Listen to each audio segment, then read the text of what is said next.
ശ്രീമദ് ഭാഗവതം 10.8.4:31 മൂല സംസ്കൃത വാക്യം എന്താണ് എന്ന് നോക്കാം. സന്നികർഷോത്രമർത്യാന അനാദരണ കാരണം ഗംഗം ഹിത്വാ യഥാന്യാംസ് തത്രത്യോ യാതി ശുദ്ധേ. ഇതിന്റെ അർത്ഥം, ഈ ലോകത്ത് അധിക പരിചയം അഥവാ സന്നികർഷം മനുഷ്യർക്കിടയിൽ അവഗണനയുടെയും അനാദരവിന്റെയും കാരണമാകുന്നു.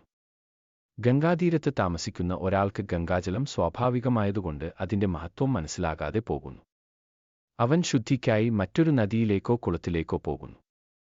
മനുഷ്യരും അവരുടെ അടുത്ത ബന്ധങ്ങളിൽ ഉള്ള ആരാധിക്കപ്പെടേണ്ട ആൾക്കാരുമായും ദേവന്മാരോടും ഉള്ള അധിക പരിചയം അഥവാ സന്നികർഷം ദേവന്മാരെ വിലകുറച്ച് കാണാൻ തുടങ്ങും. ഈ ലോകത്ത് ആരാധിക്കപ്പെടേണ്ട ആൾക്കാരുമായുള്ള പരിചയസമ്പത്തുകൾ നമ്മളിൽ അനാദരവിന് വഴിയൊരുക്കുന്നു. ഗംഗാതീരത്ത് താമസിക്കുന്നവൻ ഗംഗയെ അവഗണിച്ച് മറ്റൊരു ജലാശയത്തിലേക്ക് ശുദ്ധിക്കായി പോകുന്നതുപോലെ അടുത്തവരോടുള്ള അടുപ്പം ചിലപ്പോൾ അവരുടെ മൂല്യം കാണാതാകാൻ കാരണമാകുന്നു. മനുഷ്യസ്വഭാവത്തിൽ പരിചയം അവജ്ഞ വളർത്തുന്നു. അതായത്, ഒരാളോട് എത്ര അടുത്താലും അവരുടെ മഹത്വം മറന്നു പോകാൻ സാധ്യതയുണ്ട്. ദൂരത്തുനിന്നു നോക്കുമ്പോഴാണ് വിലയും ആദരവും ബോധ്യപ്പെടുന്നത്. അതിനാൽ അവജ്ഞ കൊണ്ട് ദോഷം വരാത്ത വിധത്തിൽ ചിലപ്പോൾ ദൂരം തന്നെ ആദരവിന്റെ സംരക്ഷണമാണ്.